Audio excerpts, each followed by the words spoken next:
나의 삶을 형통하게 하는 요소는 무엇일까? 많은 사람들이 이 질문에 대한 답을 발견하기 원해서 자기계발 서적으로 달려갑니다. 서점에 가보면 이 자기계발 섹션에 굉장히 많은 책들이 꼽혀 있는 것을 보게 되죠. 그 가운데는 눈에 보이는 물질이나 세상적인 권력이나 어떠한 처세술이나 어떠한 지식들, 이런 것들을 통하여서 우리가 나의 삶의 형통함을 보장받을 수 있다라고 말하는 책들을 많이 발견하게 됩니다. 그러나 성경은 우리에게 다른 것을 가르쳐 줍니다. 우리의 삶을 형통하게 하는 요소가 무엇인지 오늘 본문을 통해 함께 알아보도록 하겠습니다.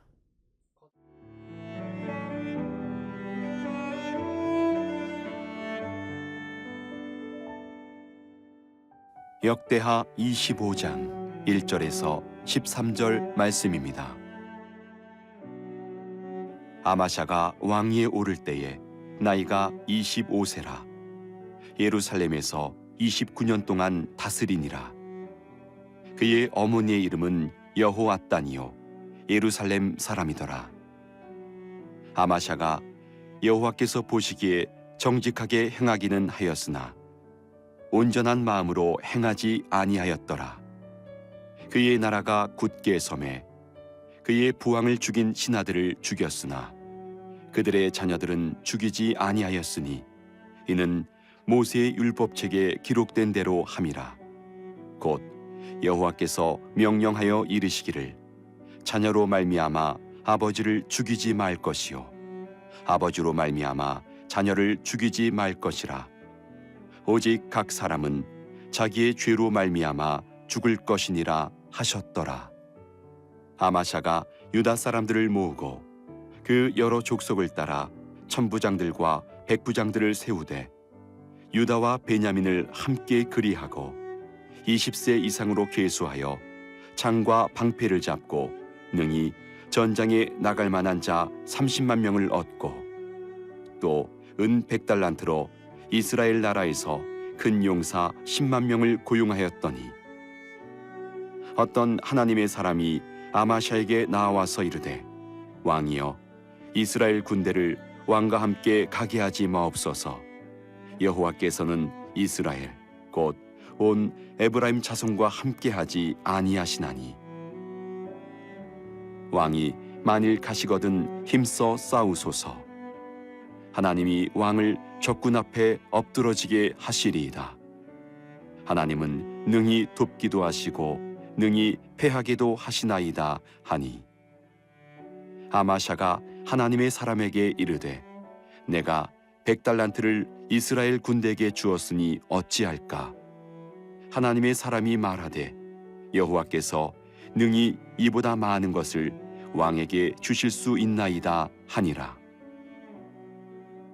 아마샤가 이에 에브라임에서 자기에게 온 군대를 나누어 그들의 고향으로 돌아가게 하였더니 그 무리가 유다 사람에게 심히 노하여 분연히 고향으로 돌아갔더라. 아마샤가 담력을 내어 그의 백성을 거느리고 소금 골짜기에 이르러 세일 자손 10,000명을 죽이고 유다 자손이 또 10,000명을 사로잡아 가지고 바위 꼭대기에 올라가서 거기서 밀쳐 내려뜨려서 그들의 온몸이 부서지게 하였더라. 아마샤가 자기와 함께 전장에 나가지 못하게 하고 돌려보낸 군사들이 사마리아에서부터 베토론까지 유다 성읍들을 약탈하고 사람 3,000명을 죽이고 물건을 많이 노략하였더라. 아마샤는 요아스의 아들로 25세에 등극해서 29년이라는 세월 동안 유다를 다스린 왕이었습니다.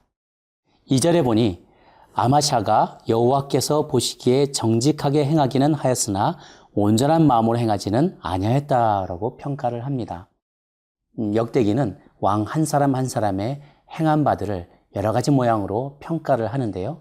그는 온전하지는 못하였지만 산당을 완전히 다 없애지는 못하였지만 그러나 그 중에서도 나름대로 하나님 앞에 정직하게 행했던 왕이었다라고 평가를 합니다. 그렇게 하나님 앞에 정직하게 행했다라는 평가를 받은 왕들이 몇 명이 있습니다. 여호사밧, 요아스, 우시야, 히스기야, 요시야, 그리고 아마샤였습니다. 그러나 그는 자신의 권력이 안정되자 부왕, 자기의 아버지를 죽였던 신하들을 찾아내어 그들을 죽이게 됩니다. 4절, 그들의 자녀들은 죽이지 아니하였으니 이는 모세의 율법책에 기록된 대로 함이라. 곧 여호와께서 명령하여 이르시기를 자녀로 말미암아 아버지를 죽이지 말 것이요 아버지로 말미암아 자녀를 죽이지 말 것이라. 오직 각 사람은 자기의 죄로 말미암아 죽을 것이니라 하셨더라. 부왕을 죽였던 신하들을 찾아내어 죽였지만 그는 부모의 죄로 인해서 자녀를 죽이지 말라는 신명기의 말씀에 순종하였습니다.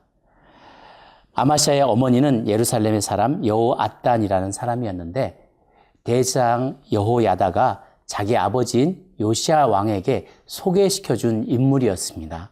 그만큼 말씀에 충성되었고 그리고 말씀을 순종하기를 원하는 그런 여인이었기 때문에 그런 어머니 밑에서 자라난 아마샤 왕은 아마도 그 덕분에 하나님의 말씀에 순종하는 법을 배웠던 것 같습니다. 자신의 아버지를 시해한 신하에 대한 그 보복의 감정이 그것을 통제할 수 없었더라면 그의 자녀들까지도 다 몰살시켰을 법도 한데 그는 거기서 멈추게 됩니다. 자신의 그 보복의 감정을 다스리고 그 신하들의 자녀들까지 죽이지는 않습니다. 사실 따지고 보면 자기 자신도 만약에 그 신하들이 아버지의 죄 때문에 자녀까지 죽였다라면 자신도 생명을 부지하지 못하였을 것입니다. 이제 세월이 흘러서 그 아버지를 시해한 신하들을 죽였지만 그의 자녀들까지 죽이지 않는 것은 어찌 보면 그가 받은 은혜를 조금이라도 갚는 그런 부분이라고 할 수 있겠지요. 우리는 때때로 사사로운 감정에 사로잡혀서 하나님의 말씀을 거스를 때가 많이 있습니다. 내 안에 어려운 감정들을 마구마구 쏟아넣을 때가 있어요. 그리고 나서 한마디 더 합니다. 그래도 나는 뒤끝은 없는 사람이다. 그러나 이미 주변에 많은 사람들, 특히 나와 가까운 사람들이 받은 그 상처는 돌이킬 수 없는 경우가 많이 있습니다. 그렇게 마음껏 가까운 사람들에게 나의 감정을 쏟아붓고 나서 돌아서서 후회하는 경우가 우리는 얼마나 많습니까? 감정은 영어로 emotion이라고 합니다. E는 바깥으로 X라는 뜻이고 motion은 움직인다는 뜻입니다. 바깥으로 움직이는 힘을 말하는 것이죠. 이 이모션, 감정은 우리가 건강하게만 사용하면 큰 힘과 에너지를 발휘할 수가 있습니다. 불의한 일들을 볼 때 그 마음에 생겨나는 정의감과 이 분노를 잘 사용하면 우리는 현실을 개혁하는 개혁자가 될 수 있습니다. 굶어 죽어가는 많은 이들을 바라볼 때 내 마음에 생겨나는 긍휼의 감정을 그 감정을 잘 활용하는 사람들은 자신의 온 몸을, 온 마음을 헌신하여서 그들을 돕는 일에 자신의 삶을 쓰기도 합니다. 감정을 건강하게 사용할 때 우리는 세상을 더 나은 곳으로 바꿀 수 있습니다. 다만 하나님의 말씀이 나의 감정을 온전히 다스릴 때만이 그것이 가능하게 되는 것입니다. 하나님 앞에 형통하게 쓰임받는 비결 중에 한 가지는 나의 감정을 하나님이 온전히 다스리도록 내어드리는 것입니다.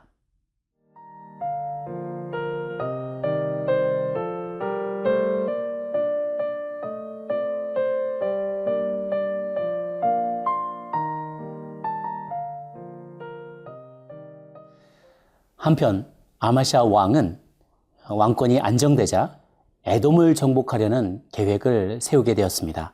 그래서 자신의 유다 나라 안에서 30만 명에 달하는 군대를 모집하게 됩니다. 그러나 그것만으로도 부족하다고 여겼는지 그는 북이스라엘에서 용병 10만 명을 고용하게 됩니다. 이것을 위해서 자그마치 은 100달란트를 지불하였습니다. 5절 6절을 보겠습니다. 아마샤가 유다 사람들을 모으고 그 여러 족속을 따라 천부장들과 백부장들을 세우되 유다와 베냐민을 함께 그리하고 20세 이상으로 계수하여 창과 방패를 잡고 능히 전장에 나갈 만한 자 30만 명을 얻고 또 은 100달란트로 이스라엘 나라에서 큰 용사 10만 명을 고용하였더라라고 합니다. 그러나 다음 장면에서 무명의 하나님의 사람이 찾아와 그에게 하나님의 음성을 전합니다. 너는 북이스라엘 군대를 고용하지 말라는 것입니다. 하나님을 떠나 우상을 숭배하고 있는 그들로부터 병력을 지원받지 말라고 선지자는 이야기합니다. 그러나 이미 지불한 100달란트, 은 100달란트는 어떻게 하란 말인가? 아마시아 왕은 고민에 빠지게 되었습니다. 금전적인 손실이 이만저만이 아닌데 그것을 감수하고 그 병력을 돌려보내야만 할 것인가?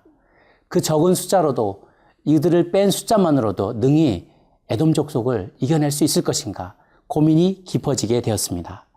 그러나 9절에 하나님의 사람이 이렇게 얘기합니다. 아마샤가 하나님의 사람에게 이르되 내가 100달란트를 이스라엘 군대에게 주었으니 어찌할까? 그러자 하나님의 사람이 말하되 여호와께서 능히 이보다 많은 것을 왕에게 주실 수 있나이다 하니라. 하나님의 사람이 아마샤 왕에게 확신을 줍니다. 눈앞의 이익에, 눈앞의 손실에 너무 마음 아파하지 말아라. 작은 이익 가지고 혹은 작은 손실 가지고 큰 그림을 놓치는 우를 범하지 말라고 이야기합니다.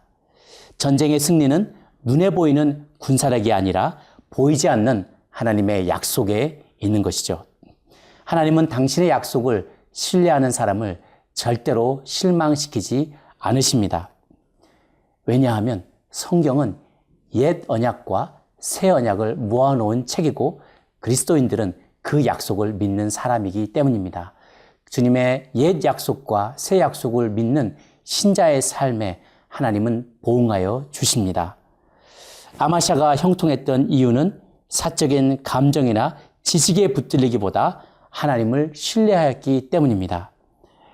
11절 아마샤가 담력을 내어 그의 백성을 거느리고 소금 골짜기에 이르러 세일 자손 10,000명을 죽이고 12절 유다 자손이 또 10,000명을 사로잡아 가지고 바위 꼭대기에 올라가서 거기서 밀쳐 내려뜨려서 그들의 온몸이 부서지게 하였더라.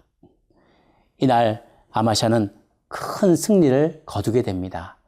그 비결은 도울 힘이 없는 인생을 의지하지 않았기 때문입니다. 사람의 호흡은 코에 있어서 언제나 호흡이 끊기면 죽을 수밖에 없는 연약한 존재라고 성경은 말하고 있지 않습니까? 사람의 숫자, 병력에 의지하지 아니하고 특별히 우상을 섬기는 부정한 군대와 함께 연합하지 아니하고 오직 살아계신 하나님만을 의지하였기 때문에 하나님은 이날 아마샤에게 큰 승리를 주셨던 것입니다.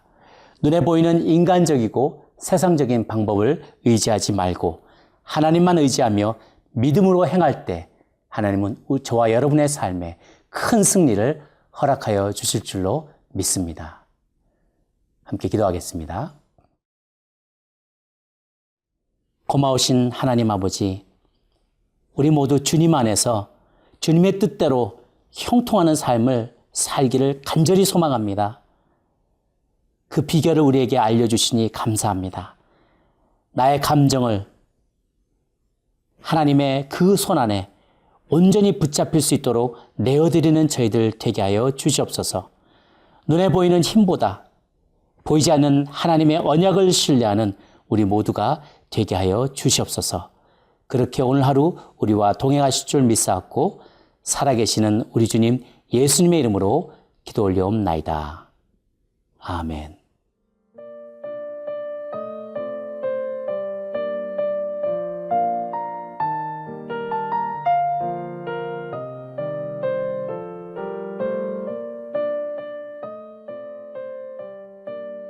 이 프로그램은 시청자 여러분의 소중한 후원으로 제작됩니다.